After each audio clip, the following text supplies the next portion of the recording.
Olá a todos, o meu nome é André Sousa, sejam muito bem-vindos ao Disquetes e Claquetes e hoje estamos aqui para falar sobre Biber Mal. Falei ontem sobre Mal Biber, agora vamos falar sobre Biber Mal, o filme de João Canijo que estreou no Festival de Berlim e vamos ver então o que é que eu achei. Antes de mais nada, não se esqueçam de deixar o vosso like, subscrevam, partilhem, comentem. E é muito importante, estamos a cobrir a Eurovisão no Escalaboard, temos o canal de jogos, estamos a cobrir aqui o Emmy, vamos falar sobre os finais de Maisel, Barry, Succession, todas as segundas-feiras, não percam. E vamos lá então falar sobre Beber Mal. Então, como vocês perceberam ontem, eu gostei imenso de Mal Beber. E eu fui com grandes expectativas e com grande vontade de ver o que é que Beber Mal ia trazer e qual a diferença de tom, porque lá está. Eu gostei muito de Mal Viver, mas foi um filme que foi crescendo comigo, porque no momento em que eu estava a ver, eu achava mesmo muito difícil de entrar nele.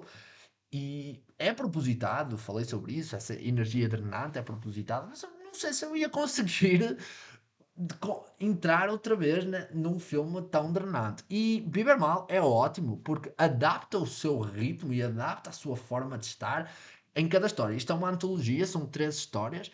São três histórias que eu não acho que são iguais no termo de como são desenvolvidas. A primeira história e a segunda não têm tanto impacto para mim quanto a última. A última, para mim, foi mesmo uma grande história. Mas vamos lá então por partes.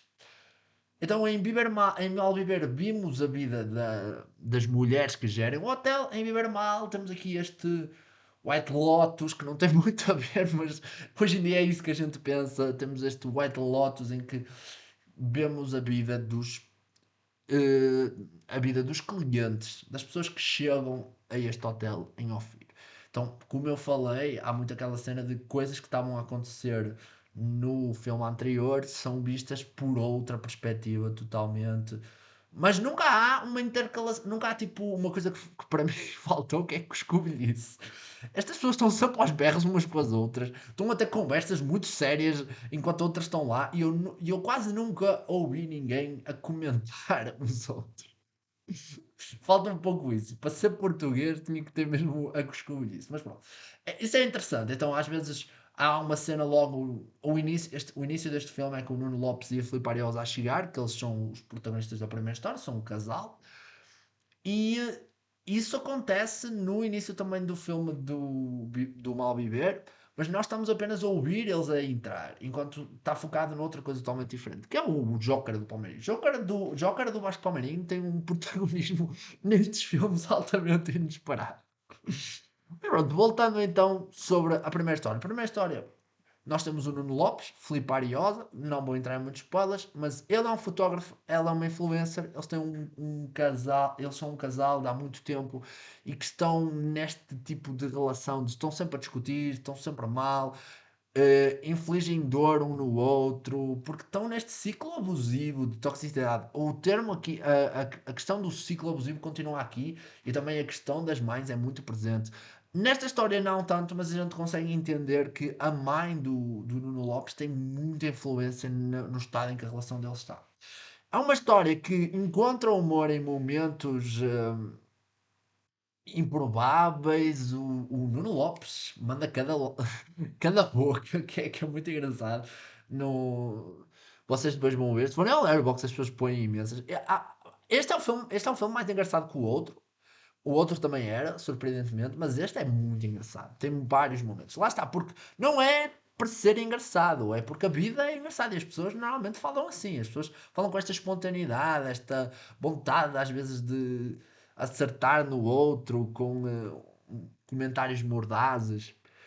E pronto, então nós temos esta história que Leia Almeida, que eu gostei muito no primeiro filme, tem muito mais destaque nesta primeira história do que quase no outro filme inteiro.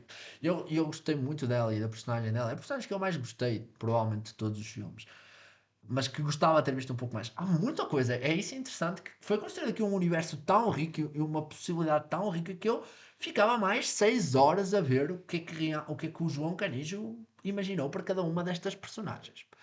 Mas pronto, sobre então esta história, temos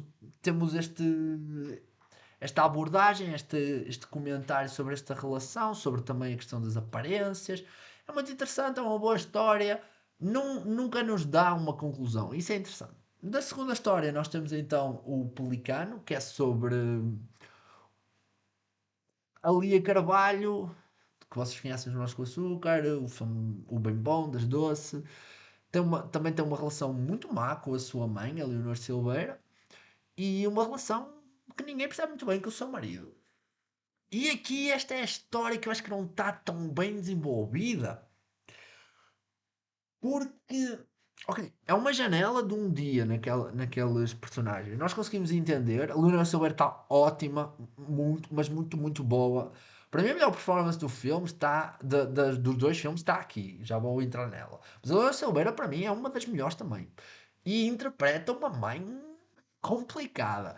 O tema das mães continua aqui muito presente e na forma como ela moldou a relação da Lia Carvalho, a forma como a Lia Carvalho também está muito bem, está totalmente deprimida e está. Novamente, como estas pessoas nunca souberam a quem pedir ajuda, como lidar com os seus problemas, elas estão na merda. E isso é o grande tema do filme. É como ciclos de abuso e o que as mães, no caso os pais, fazem aos seus filhos são um retrato sem fim. E acaba por resultar na dor, neste viver mal, neste mal viver destes personagens. Mas lá está, nunca está realmente bem.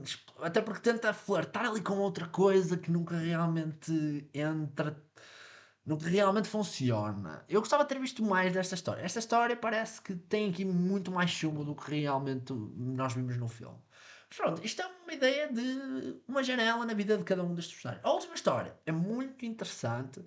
Primeiro porque mostra-nos um lado diferente, porque até aqui tínhamos tido relações hetero e nós temos uma relação queer, entre duas raparigas, e como essa relação é afetada pela sua mãe. A sua mãe é interpretada pela inacreditável Beatriz Batarda, que o Luís comentou comigo, o Luís que vocês conhecem aqui do canal que faz a nossa cobertura de Succession, que ela pertence a Succession, porque a personagem dela manda cada boca e diz cada coisa tão maliciosa.